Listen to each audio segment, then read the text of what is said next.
ngayong Biyernes. Sino may gawa sa inyo? Mga atubaw. Isang atubaw na kalaban ko. Siya raw ay lolo ko at apo niya ako. Totoo sinasabi niya, Lolo. Siya ang tatay namin ni Raul. Lolo mo siya. Siya rin ang kumuha ng ubtaw sa akin. Lahat kayo nagdurusa sa pananakit ng mga tao. Gamit ang pangil ng buhaya, ngayon ay magagamot na sa pamamagitan nitong ubtaw.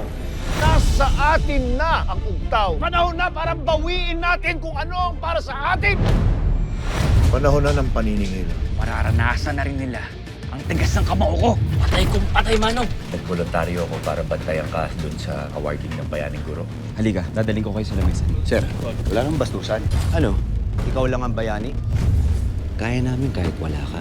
Pasensya na! Hindi namin kayo gustong gambalain. Meron lang kaming taong hinahanap. Walang personalan, maniningil lang kami ng utang.